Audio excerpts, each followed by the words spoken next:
നീലാംബരി. രചന നീലാംബരി. അവതരണം Shahul Malayil. Editing Faisal C Ennoonjeri. പക്വതയോടെയുള്ള തീരുമാനമാണ് താൻ പറയുന്നതെന്ന് സ്ത്രീക്കറിയാം. എന്നിരുന്നാൽ കൂടി അത് നീലാംബരിയോട് പറയുന്ന എങ്ങനെയെന്നൊരു ആശങ്ക സ്ത്രീയിലുണ്ടായിരുന്നു. ജാനൊരു പക്ഷെ ഇതൊന്നും അംഗീകരിക്കണമെന്നില്ല. കാരണം അവനെ സംബന്ധിച്ച് നീലാംബരി ഈ ഭൂലോകത്തിൽ ജനിച്ച തന്നെ അവന് വേണ്ടിയിട്ടാണെന്നുള്ള അഹങ്കാരവും തലയിൽ ചൂടിയാണ് നടപ്പ്. താൻ ജീവിക്കുന്ന പോലും നീലാംബരിക്ക് വേണ്ടിയാണ്. അതുകൊണ്ടാണല്ലോ കാലിയുടെ കയ്യിൽ തോക്കുണ്ടെന്നറിഞ്ഞിട്ടും ആ സൈക്കോയുടെ മുമ്പിൽ ഞെളിഞ്ഞു നിന്നത്. കാലിക്ക് വേണമെങ്കിൽ ജാൻ എങ്ങനെ വേണമെങ്കിലും എപ്പോൾ വേണമെങ്കിലും ഷൂട്ട് ചെയ്യാമായിരുന്നു. പക്ഷേ സ്ത്രീ പറയുന്നത് കേട്ടതും നീലാംബരി നെറ്റിയിൽ കൈവച്ചു പോയി. താൻ എന്തൊരു ബുദ്ധിയില്ലായ്മയാണ് കാണിച്ചത്. വിവാഹം കഴിഞ്ഞു എന്നുള്ളത് ശരിയാണ്. പക്ഷേ ഉണ്ണിയേട്ടന്റെ മുറിയിലാണ് താൻ ഇന്ന് കിടക്കേണ്ടെന്ന് തന്നോട് ആരെങ്കിലും പറഞ്ഞിരുന്നു? ഇല്ല, വിവാഹത്തിന് ശേഷം അങ്ങനെ ഒരു ചടങ്ങൊക്കെ ഉള്ളതാണ്. അതുപോലും താൻ മറന്നുപോയി. അവൾക്ക് സ്വയം നാണക്കേട് തോന്നി. അവന്റെ കൂടെ മുതിർന്നവരുടെ അനുവാദം ചോദിക്കാതെ റൂമിൽ കയറിയതോർത്ത് അവൾ വല്ലാതെയായി. ഉറങ്ങാൻ പോകും മുമ്പ് എല്ലാവരെയും ഒന്ന് കാണാൻ പോലും തോന്നാത്തത്രയും വിധം ജാൻ എന്ന ഭ്രാന്തിൽ അവൾ അടിമപ്പെട്ടു പോയി. ശ്രീയമ്മ, ഞാനൊന്നും ചിന്തിച്ചില്ല, ഒന്നും ഓർത്തില്ല. സോറി ശ്രീയമ്മ, എനിക്കറിയില്ലായിരുന്നു. പക്ഷേ ഉണ്ണിയേട്ടനോട് ഞാനിനി എന്തു പറയും? പെട്ടെന്ന് എന്താ പറ്റിയെന്ന് ചോദിച്ചാൽ ഞാനെന്തു പറയും? അവളുടെ വെപ്രാളം കണ്ടെന്ന് സ്ത്രീ ഒന്ന് ചിരിച്ചു. അയ്യേ, അങ്ങനെയൊന്നും ചിന്തിക്കല്ലേ മോളെ. താലി കഴുത്തി വീണാ പിന്നെ ആ കുരുക്കിട്ടവനുള്ള നമ്മൾ പെണ്ണുങ്ങള്. ആ കുരുക്ക് വേറൊരു അലങ്കാരം മാത്രമാണെന്ന് തോന്നുമ്പോൾ അത് അഴിച്ചു മാറ്റിയാൽ മതി. നീ ഇനി അവന്റെയാ, അവൻ നിന്റെ. അതുകൊണ്ട് അവന്റെ കൂടെ ജീവിക്കാൻ മറ്റാരുടെ അനുവാദമൊന്നും മോൾക്ക് വേണ്ട. എന്തിന് കൂടെ കിടക്കാൻ പോലും. പിന്നെ നിങ്ങളുടെ മാരേജ് ഒരു സംഭവമായിരുന്നല്ലോ. ആ സ്ഥിതിക്ക് നമുക്ക് 1-2 ദിവസം ഒന്ന് കാക്കാം. അത്രേ അമ്മ പറഞ്ഞുള്ളൂ. ഇതറിഞ്ഞ അവൻ കിടന്ന് ചാടും, അത് ഉറപ്പാ. മോളൊരു കാര്യം ചെയ്യേ, ആ കാണുന്ന എന്റെ റൂം. മോളുടെ ഡ്രസ്സൊക്കെ അവിടെയാ. പോയി ഒന്ന് ഫ്രഷായി ഡ്രസ്സൊക്കെ ഒന്ന് മാറ്റി എന്നിട്ട് കിടന്നു. അവൻ വരുമ്പോ മോൾക്ക് വയ്യെന്ന് ഉറങ്ങിയെന്നോ മറ്റേ ഞാൻ പറഞ്ഞേക്കാം, പോരെ? അങ്ങനെ മൂളിയെങ്കിലും ജാനെ ഓർത്ത് അവൾക്ക് വല്ലാത്ത സങ്കടം തോന്നി. എല്ലാം താൻ കാരണമാണ്. തുടക്കമിട്ടവും താനാണ്. ഞങ്ങൾ തമ്മിൽ ഇന്നൊന്നും ഉണ്ടാവില്ലെന്ന് എങ്ങനെയാണ് ശ്രീയമ്മയോട് പറയുക? ഉണ്ണിയേട്ടന്റെ മനസ്സിലെ ആഗ്രഹങ്ങൾ അത് ഞങ്ങളുടെ മാത്രം സ്വകാര്യതയാണ്. അതും തനിക്ക് മുന്നിൽ മാത്രം കാട്ടുന്ന ഉണ്ണിയേട്ടൻ്റെതായിട്ടുള്ള സ്വകാര്യത. സാരില്ല, ഇപ്പൊ എന്തായാലും ഒന്നും മിണ്ടാ ശ്രീയമ്മ പറഞ്ഞ പോലെ അനുസരിക്കാം. അവൾ വേഗം തന്നെ ശ്രീ കാണിച്ചു കൊടുത്ത റൂമിലേക്ക് പോയി. അതൊരു സ്യൂട്ട് റൂം ആയിരുന്നു. ചെല്ലുമ്പോൾ തന്നെ കണ്ടു. ആദ്യം കാണുന്ന മുറിയിലെ ബെഡിൽ മാധവി ആവണി ഇരിക്കുന്നത്. പെട്ടെന്ന് അവരെ കണ്ട നിലയൊന്ന് ഞെട്ടി. നില, മോളെ, നമുക്ക് അകത്തുള്ള മുറി കിടക്കാം. ഇവരുടെ മുറിയിൽ വെള്ളടി പാർട്ടി നടക്കുക.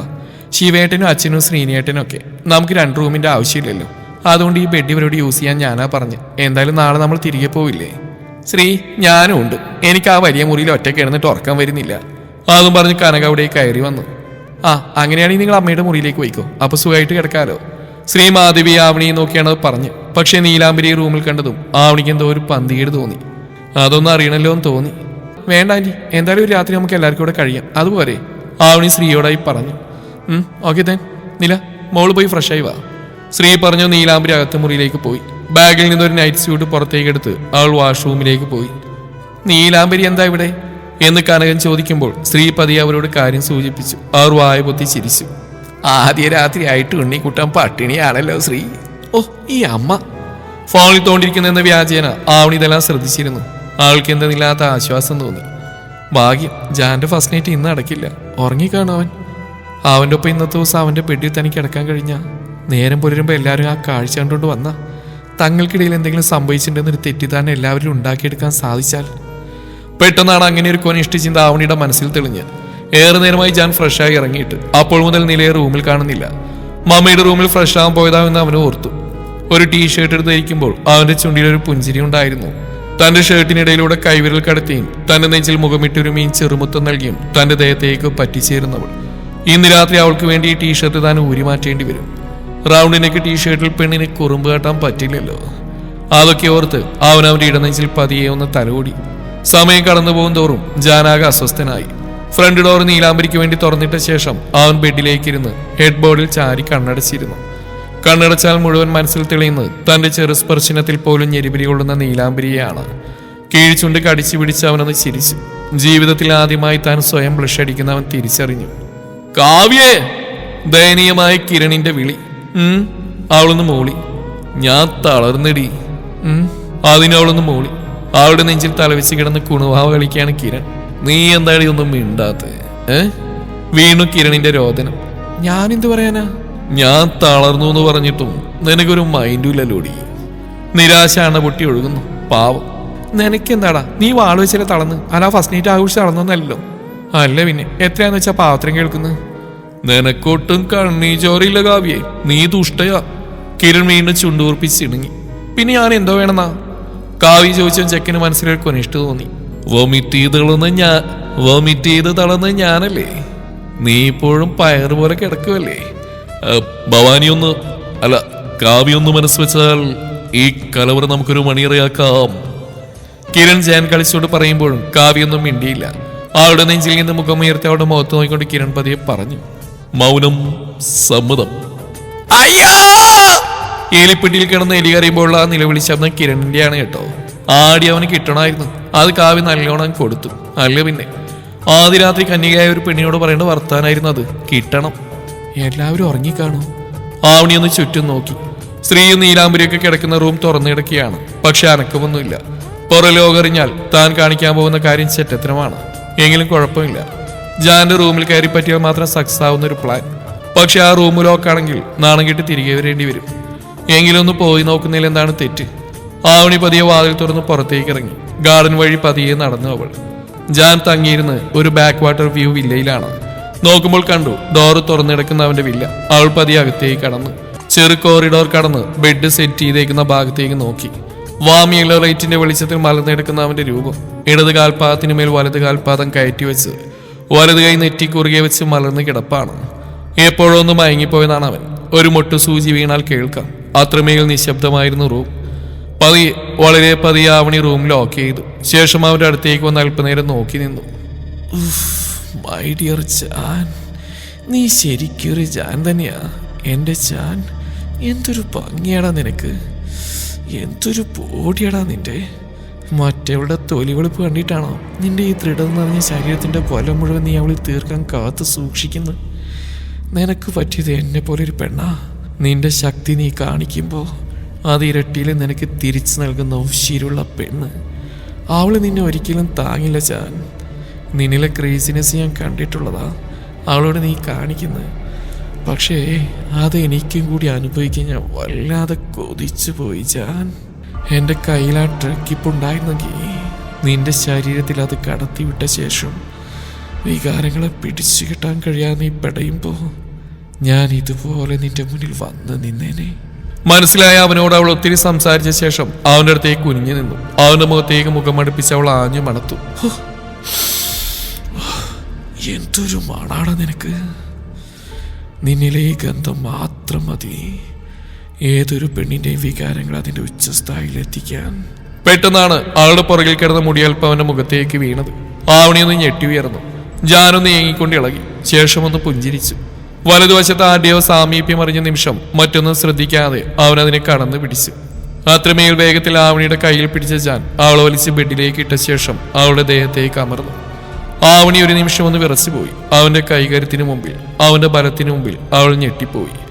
പക്ഷെ ആ നിമിഷം തന്നെ ജാൻ അവളുടെ ദേഹത്തെന്ന് പറഞ്ഞ് ചാടി എഴുന്നേറ്റു.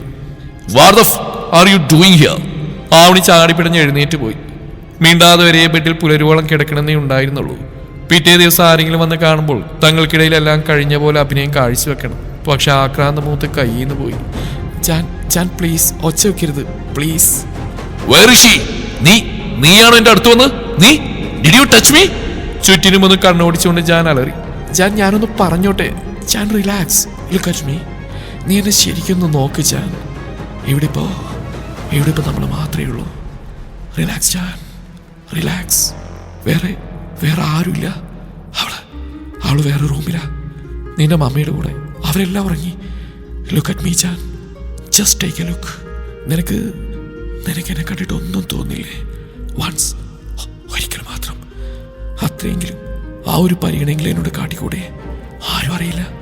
Just me and you. നിനക്ക് വേണ്ടതെല്ലാം ഞാൻ തരാം. അവൾക്ക് അതിനെ കഴിയില്ല ജാൻ.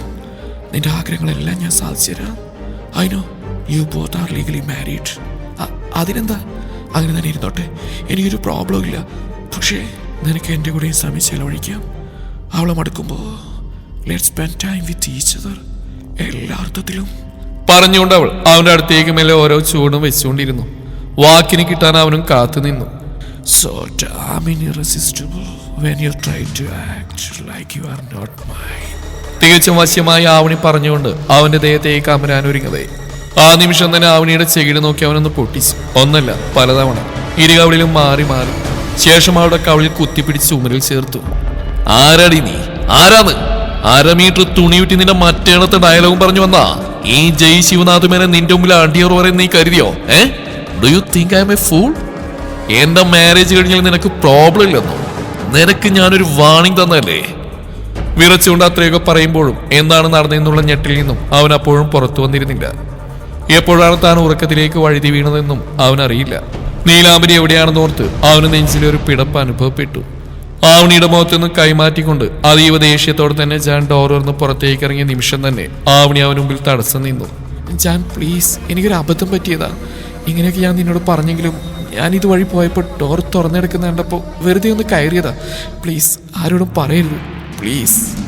പിന്നെ ഇതുവഴി പോയപ്പോൾ ചുമ്മാ കയറി ഇവളാരെ വടയക്ഷിയും ഇവള് ചെക്കൻ്റെ ചോരൊടിക്കാൻ കയറിയവള് തന്നെയാ. ആവണിയെ പിടിച്ചള്ളി ജാൻ വേഗത്തിൽ നടന്നിരുന്ന ശ്രീയുടെ റൂമിന്റെ ബെല്ലടിച്ചു. എന്നിട്ടും ക്ഷമയില്ലാതെ അവൻ വാതിൽ ആഞ്ഞു തട്ടി. പിന്നീട് ആനിൽ പിടിച്ച് തിരിച്ചവും അത് ലോക്കലെന്ന് മനസ്സിലാക്കിയ നിമിഷം തുറന്ന് അകത്തേക്ക് കയറിയവൻ. അപ്പോഴേയും കട്ടിൽ ഉറങ്ങിക്കിടന്ന മാധവി ചാടിപ്പിടഞ്ഞുകൊണ്ട് എഴുന്നേറ്റിരുന്നു. ഒപ്പാകത്ത് മുറിയിൽ നിന്ന് സ്ത്രീയും പുറത്തേക്ക് ഇറങ്ങി കഴിഞ്ഞിരുന്നു. നീലാംബരി കണ്ണുകൾ മുറുക്കെ പൂട്ടി മിണ്ടാതെ കിടന്നു. അവൾക്കറിയാം തന്നെ കാണാതാവുമ്പോൾ തന്റെ ഉണ്ണിയേട്ടൻ തന്നെ തേടി വരുന്നുള്ളു. പക്ഷെ ഉണ്ടായ കാര്യങ്ങൾ അവൾക്കൊട്ട് അറിഞ്ഞതുമില്ല. ജാൻ എല്ലാവരെയും നോക്കിയ ശേഷം ആ മുറിയുടെ അകത്തേക്ക് കയറാൻ തുനിഞ്ഞതും ശ്രീ അവന്റെ മുമ്പിൽ കയ്യും കെട്ടി കയറിയിരുന്നു. എങ്ങോട്ടാ? കാര്യമൊന്നറിയാതെ ശ്രീയുടെ കുറുമ്പ് നിറഞ്ഞ ചോദ്യം.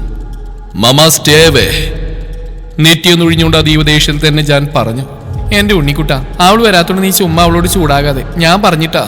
ശ്രീ പറഞ്ഞു മുഴുമിച്ചില്ല. ജാൻ കൈയുയർത്തി തടഞ്ഞു. എന്നോട് പറഞ്ഞോന്ന്? ഡു യു നോ ഇവൾ ഈ ബീച്ചനോട് എന്താ ചെയ്തെന്ന്? ആവണിയെ ചൂണ്ടിക്കാട്ടി ജാൻ അലറുമ്പോൾ ശ്രീയുടെ മുഖത്ത് കുറുമ്പ് വാങ്ങി. ശ്രീ വല്ലാത്ത അമ്പരപ്പോടെ ആവണിയെയും ജാനെയും മാറി മാറി നോക്കി. ബെഡിൽ കിടന്ന നീലാംബരി ഒന്ന് ഞെട്ടി. ആരുടെ കാര്യമാണ് ഉണ്ണിയേട്ടൻ പറയുന്നതെന്നോർത്ത്. പക്ഷേ ജാനെ പറഞ്ഞു പൂർത്തിയാക്കാൻ അനുവദിക്കാതെ ആവണി ശ്രീയുടെ മുന്നിലേക്ക് കയറി നിന്നു. അയ്യോ ആന്റി, ഞാനൊന്നും അതുവഴി പോയപ്പോൾ ഡോർ ഓപ്പണായി കിടക്കുന്ന കണ്ടു. ജാൻ നീലാംബരിക്ക് വേണ്ടി കതക് തുറന്നിട്ടാവുന്ന കരുതി ഞാൻ അവനോട് പറയാൻ പോയതാ. നീലാംബരി നിന്റെ മമ്മയുടെ മുറി കിടന്നുറങ്ങുന്നു, നീയും ഉറങ്ങിക്കോന്ന് പറഞ്ഞു കഴിഞ്ഞത് ആവണിയുടെ കഴുത്തിന് കുത്തിപ്പിടിച്ച് ജാൻ ചുമരോട് ചേർത്തിരുന്ന അവളെ. ഉണ്ണിക്കുട്ട വീട്ട, എന്റെ മോള് വീട്ട. ശ്രീയും മാധവി അവനെ പിടിച്ചു മാറ്റാൻ ശ്രമിച്ചു. ശ്വാസം കിട്ടാതെ പിടയുന്നതിനിടയിൽ ടേബിൾ വെച്ചിരുന്ന ഗ്ലാസ് ചെക്ക് ആവണി തട്ടി നിലത്തിട്ട് പൊട്ടിച്ചു.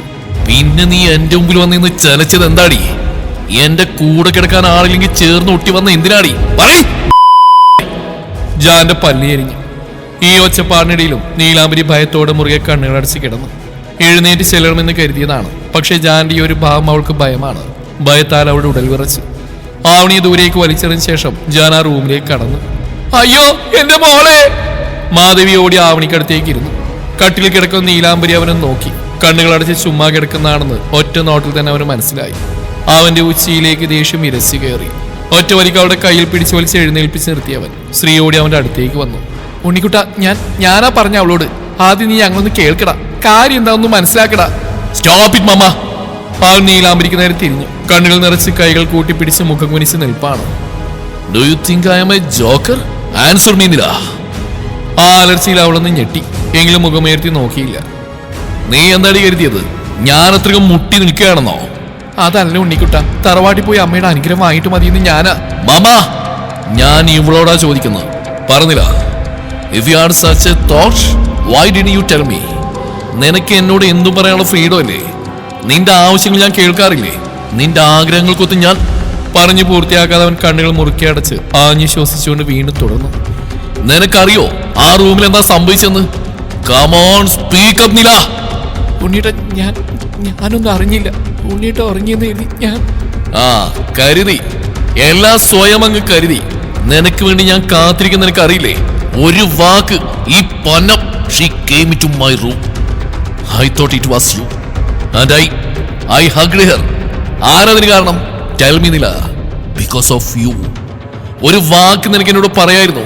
ഞാനെന്താ നീ പറയുന്നൊന്നും അനുസരിക്കാറില്ലേ? ഇല്ലേ? നീ പറയുന്ന മാത്രമേ ഞാൻ അനുസരിച്ചിട്ടുള്ളൂ.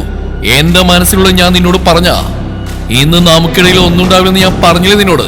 പോട്ടെ, മമ്മയ്ക്കൊപ്പാണ് നീ കിടക്കാൻ പോകുന്നെന്ന് പറഞ്ഞ ഞാനെന്താ നിന്നെ പിടിച്ച് കെട്ടിയിടും? ഇത്രയും ദിവസം ക്ഷമയോടെ കാത്തിരിക്കാമെങ്കിൽ ഇനിയും കഴിയും ജാനത്. ഞാൻ അത്രയ്ക്കും മുട്ടി നിൽക്കുമെന്നല്ല. പ്ലീസ്. അവനെ ബാക്കി പറയാൻ അനുവദിക്കാതെ അവൾ തടഞ്ഞു. ജാൻ നല്ലപോലെ ഒച്ചയെടുത്ത് തന്നെ സംസാരിച്ചു. ആവണിയുടെ പ്രവൃത്തിയേക്കാൾ അവനെ വേദനിപ്പിച്ച് നീലാംബരിയുടെ പ്രവൃത്തിയായിരുന്നു. അവൾ പറയുന്നത് അവൻ കേട്ടിട്ടേ ഉള്ളൂ. അവൾ പറയുന്നെല്ലാം അനുസരിക്കുമ്പോഴും തന്റെ പെണ്ണിന് വേണ്ടുന്ന സുരക്ഷ അവൾ പോലും അറിയാതെ ഉറപ്പാക്കിയിരുന്നവനാണ് ജാൻ. അവൾക്ക് വേണ്ടി വാതിൽ തുറന്ന് കാത്തിരുന്നവനാണ്. അതാണല്ലോ ആവണി അകത്തേക്ക് കയറി വരാനും കാരണം. ഉണ്ണിയേട്ടാ സോറി, ഞാൻ അങ്ങനെയൊന്നും ചിന്തിച്ചില്ല. പ്ലീസ് എന്നോട് ക്ഷമിക്കുക ഉണ്ണിയേട്ടാ. അവന് നെഞ്ചിൽ കൈവച്ചുകൊണ്ട് അവനടുത്തേക്ക് വന്നും അവളെ പുറകിലേക്ക് തള്ളി മാറ്റി ജാൻ. Don't touch me. എന്നോട് സംസാരിക്കാൻ ഇനിമേൽ നീ വരരുത്, എന്നെ തൊട്ടുപോരുത്. നീ മാറിപ്പോ. വിറച്ചുകൊണ്ട് അവൻ പറയുമ്പോൾ നില വിശ്വസിക്കാനാവാതെ അവനെ നോക്കിപ്പോയി. ഉണ്ണിക്കുട്ടാ, നീ എന്താ ഈ പറയുന്നേ? നീ എടുത്തിയാടെ നിർത്തിയിട്ട് ആദ്യം ഞാൻ പറയുന്നത് കേൾക്കടാ. നാളെ തന്നെ നിലമോട് തറവാട്ടിലൊന്ന് പോണം.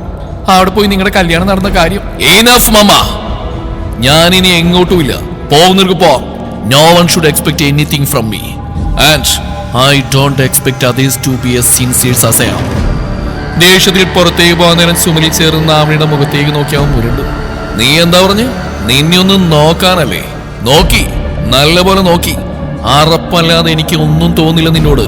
വേറെന്താ നീ പറഞ്ഞ്? എനിക്ക് വേണ്ട നീ എനിക്ക് തരാന്നല്ലേ? നീലാംബരിക്ക് അതിന് കഴിയില്ലല്ലേ? He's not that what you said. എങ്കിൽ കാതോർന്ന് നീ കേട്ടോ. എനിക്ക് വേണ്ടത് അവളിൽ മാത്രമേ ഉള്ളൂ. പിന്നെ അഭിമാനമുള്ള പെൺപിള്ളേര് നിന്നെ പോലെ അത് വിളിച്ചൂവി നടക്കില്ല. അവളിപ്പോ എനിക്ക് തന്നില്ലേ കൂടി എന്റെ പെണ്ണിൽ നിന്ന് എനിക്ക് എന്താണോ വേണ്ടത് അത് നല്ല അന്തസ്സായിട്ട് എടുക്കാൻ ഈ ജാൻ അറിയാം. കിട്ടിയതിന്റെ 100 ഇരട്ടി തിരിച്ചു കൊടുക്കാൻ ഈ ജാൻ കഴിവുണ്ട്. അത് നോക്കി നീ ഒലിപ്പിക്കാൻ വരണ്ട. നാളെ മുതൽ നിന്നെ എന്റെ മുമ്പിൽ കണ്ടുപോകരുത്. ശേഷം ആദ്യക്ക് നേരെ തിരിഞ്ഞു ജാൻ. മിസ്സിസ് ശ്രീനിവാസൻ, നിങ്ങൾ എത്രയും പെട്ടെന്ന് നിങ്ങളുടെ മകളുടെ മാരേജ് നടത്തി കൊടുക്കാൻ നോക്ക്. അല്ലാതെ കഴപ്പും കൊണ്ട് എന്റെ ബെഡ്റൂമിലേക്കുള്ള വന്നാ ഞാൻ ആരാ നിങ്ങൾ അറിയും. ശ്രീനി അങ്കിളിന്റെ മുഖം ഞാൻ ഇനി നോക്കില്ല. കിട്ടിയതും കൂടി നാളെ നേരം വിളിക്കുമ്പോൾ സ്ഥലം വിട്ടോണം. മാൻഷനിൽ നിങ്ങൾ ഇനി കണ്ടുപോകരുത്. അതും പറഞ്ഞ ദേഷ്യത്തിൽ തന്നെ ഞാൻ പുറത്തേക്ക് പോയി. അവനൊപ്പം തന്നെ ശ്രീയും നിലയും പുറത്തേക്ക് ഇറങ്ങി. സ്വന്തം റൂമിൽ കയറി ഫോണും കാറിന്റെ കീയും വാച്ചും മാത്രം എടുത്ത് അവൻ ദേഷ്യത്തിൽ തന്നെ പുറത്തേക്ക് ഇറങ്ങി. മൊബൈൽ ഓൺ ചെയ്ത് വേഗത്തിൽ നടന്നു പോകുന്നവനെ നില കണ്ണു നിറച്ച് നോക്കി നിന്നു. ശ്രീക്ക് അവളോട് എന്ത് പറയണമെന്ന് അറിയാതെയായി. നില മോളെ. ശ്രീ വിളിച്ചതും അതൊന്നും നോക്കാതെ കണ്ണു മുഖം അമർത്തി തുടച്ച് അവൾ അകത്തേക്ക് കയറിപ്പോയി. ശ്രീ ഒരു പിടപ്പോടെ അവിടെ കൂടെ പോയി. അകത്ത് കയറിയ പാടെ നീലാംബരി ആവണിയുടെ ചെവിക്കല്ലി നോക്കിയൊരെണ്ണം പൊട്ടിച്ചു. നീ ജാൻ ജാൻ എന്ന് പറഞ്ഞ് പുറകെ നടക്കുന്നില്ലേ? അവൻ ഈ നീലാംബരിയുടെ മാത്രമാ. അപ്പൊ ആ ജാനു വേണ്ട നീ കൊടുക്കോ? പിന്നെ ഈ ഞാൻ എന്തിനാടി അവൻ കിട്ടിയ താലിയും കെടുത്തി തൂക്കി നടക്കുന്നത്? നിന്റെ കണ്ണിൽ ഒരു ഭാര്യ എന്ന സെക്സ് ടോയ് മാത്രമായിരിക്കും. പക്ഷെ ജാൻ ഞാൻ അങ്ങനെയല്ല. അവൻ എന്റെ ജീവിതത്തിൽ വന്നേ പിന്നെയാ നീലാംബരി സ്വന്തം വീട്ടിൽ പോലും തലകുനിക്കാൻ നിവർന്ന് നിന്നിട്ടുള്ളത്. എന്റെ കൂടെ നട്ടയിലുള്ള ഒരുത്തനുണ്ടെന്ന് അറിഞ്ഞ പിന്നെ ഈ നീലാംബരിയുടെ മുമ്പിൽ ആരും വന്ന് നിന്നിട്ടില്ല, നീ ഉൾപ്പെടെ. എന്നൊരു ജാൻ ഒരിക്കലും എന്റെ മുമ്പിൽ വന്നിരുന്ന ഒരു മറ തീർക്കുകയോ എന്നെ ആരെയും നിന്ന് ഒളിപ്പിച്ചു നോക്കുകയോ ചെയ്തിട്ടില്ല. അവൻ ദൂരെ നിന്നാലും എന്റെ കൂടെ തന്നെയാന്ന് അവൻ തന്നെ എല്ലാവർക്കും കാട്ടിക്കൊടുക്കും. ഇത്രയും ഞാൻ പറയാൻ കാരണം ഒന്ന് മാത്രമാ, അവന് വേണ്ടി എനിക്ക് ഇത്രയെങ്കിലും ചെയ്യണം. ജാൻ എന്നെ ചേർത്ത് പിടിക്കും പോലെ നിന്നെ പോലെയുള്ള കാമ തലക്ക് പിടിച്ചവളുമാരിൽ നിന്നും എനിക്കും അവനെ ചേർത്ത് പിടിക്കാൻ അറിയാം. പിന്നെ അന്ന് നീ എന്റെ തറവാട്ടിൽ വന്ന് എന്നെ വീഴ്ത്താൻ ഗോവണിയിൽ ഓയിൽ ഒഴിച്ചു. ആ ചതിയിൽ വീണത് പാവന്റെ അമ്മയാ. നീ കരുതി കാണും എനിക്കതൊന്നും മനസ്സിലാവില്ലെന്ന്. അന്നേ ഞാൻ നിനക്ക് ഓങ്ങി വെച്ചതാ. എല്ലാം കൂടി ചേർത്താ ഞാൻ നിനക്ക് കൈ നീട്ടി അടിച്ചത്. ഇനി മേലിൽ നിന്റെ നിഴൽ പോലെ എന്റെ ജാൻ എന്റെ ഉണ്ണിയേട്ടിന്റെ ദേഹത്ത് പതിഞ്ഞാ ഈ നീലാംബരി ആരാ നീ അറിയും. ആവണി നമുക്ക് അപമാനം കൊണ്ട് കുനിഞ്ഞു. അവൻ നിന്നെ എങ്ങനെ വെച്ചോണ്ടിരിക്കുന്നെന്ന് ഞങ്ങൾ ആരും നിന്നോട് ചോദിച്ചില്ല. വലിഞ്ഞു കയറി വന്ന് ചക്കര മയക്കെടുത്തും പോരാ. അവന്റെ താലി കഴുത്തിൽ വീണപ്പോ പെണ്ണ് നിലത്തൊന്നല്ല. നീ ആരാടി എന്റെ മോളെ തല്ലാൻ? മാധവി നീലാംബരിക്ക് നേരെ കയ്യോങ്ങിയതും ശ്രീ ആ കൈ തടഞ്ഞു. നിങ്ങൾ കിട്ടിയൊന്നും പോരെ. അവന്റെ ദേഹത്ത് ആവണി തൊട്ടതിനാ അവന്റെ കയ്യിൽ നിന്ന് കണക്കിന് കിട്ടിയത്. അപ്പൊ അവന്റെ പെണ്ണിന്റെ ശരീരത്തിൽ കൈവച്ചു എന്നറിഞ്ഞാ ഈ കൈ മാധവിയുടെ ശരീരത്തിൽ കാണില്ല. ശ്രീനേട്ടൻ എനിക്കൊന്ന് കാണണം. ഉണ്ണിക്കുട്ടൻ പറഞ്ഞ പോലെ ആവണിയുടെ വിവാഹം ഉടനെ നടത്തുന്ന നല്ലത്. ഞാൻ ആവണി കുറ്റം പറയില്ല. പക്ഷെ മാധവി, നിങ്ങളൊരു കാര്യം ഓർക്കണം. മക്കൾ തെറ്റിലേക്ക് പോകുമ്പോൾ അവർ തിരുത്തേണ്ട അമ്മ എന്ന നിലക്ക് നിങ്ങളുടെ ഉത്തരവാദിത്വമാണ്. ഇവിടെ ജാൻ ഏതു വിധനെയും സ്വന്താക്കുന്ന ഒരു ചിന്ത ഉള്ളിലുള്ളതുകൊണ്ടാ ഈ കുട്ടി ഇങ്ങനെയൊക്കെ ചെയ്ത്. അത് മുതിർന്നവരായി നമുക്ക് മനസ്സിലാവും. പക്ഷേ നീലാംബരിയെ പോലെയുള്ള ഒരു ഭാര്യ അത് ക്ഷമിക്കില്ല.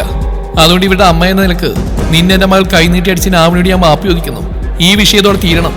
പിന്നെ ഈ കാരണം കൊണ്ട് മാൻഷനിൽ നിങ്ങൾ ഇറങ്ങിപ്പോയെന്ന് ഞാൻ പറയില്ല. ശ്രീനിയേട്ടന്റെ മുഖം ഓർത്തു മാത്രം. പക്ഷെ ചിരിച്ചുകൊണ്ട് ഞാൻ തന്ന ഈ വാണിംഗ് ആവണി നീ തെറ്റിച്ചാ പിന്നെ ശ്രീപാർവതി ഇങ്ങനെ ആവില്ല സംസാരിക്കുക. എന്റെ മകളുടെ യുവാക്കാര്യം ഓർത്ത് നിങ്ങളാരും വിഷമിക്കണ്ട. പാവം എന്റെ കൊച്ചിന്റെ മനസ്സിൽ അവനോടുള്ള ഇഷ്ടം അത്രയ്ക്ക് ഉണ്ടായിട്ടല്ലേ അവൾ അവന്റെ റൂമിൽ വലിഞ്ഞെങ്കിരി ചെന്ന്. എന്നിട്ടോ എന്റെ കൊച്ചിനെ കയറി പിടിച്ച അവനാ. നേരം വെളുത്തോട്ടെ, ഞങ്ങൾ പോയേക്കാം. ആവണി, നീ ആദ്യം ഒന്ന് വിളിക്ക്. ഇല്ലാത്ത ദുഃഖം വാക്കിൽ കുത്തിത്തിരികെ മാധവി പറഞ്ഞു നിർത്തി. പിന്നെ ശ്രീ ഒന്നും പറയാൻ പോയില്ല. പോകുന്നവര് പോട്ടെ എന്ന് അവരും കരുതി. ഉറങ്ങാൻ കിടക്കുമ്പോഴും നീലാംബരിയുടെ മനസ്സിൽ ജാന്റെ മുഖം മാത്രമായിരുന്നു. തെറ്റാണ് താൻ ചെയ്തു, ഒരു വാക്ക് പറയാമായിരുന്നു. പറയുമ്പോൾ ആദ്യം തടസ്സം പറഞ്ഞു വന്നേനെ. പക്ഷെ താൻ ഒരിക്കൽ കൂടി വാശി പിടിച്ചാൽ പിന്നെ ഉണ്ണിയേട്ടൻ മിണ്ടാതെ അനുസരിച്ചേനെ. നാളെ തന്നെ തറവാട്ടിൽ പോകണം. വിവാഹശേഷം ആദ്യമായി തറവാട്ടിലേക്ക് പോകുമ്പോൾ ഉണ്ണിയേട്ടനുമായി ഒരുമിച്ച് പോകണമെന്നൊരാഗ്രഹം ഉണ്ടായിരുന്നു. സാരമില്ല, ആവശ്യമില്ലാത്ത വാശിയൊന്നും ഇനി വേണ്ട. ഒരുമിച്ചൊക്കെ പോകാൻ ഇനി സമയമുണ്ടല്ലോ.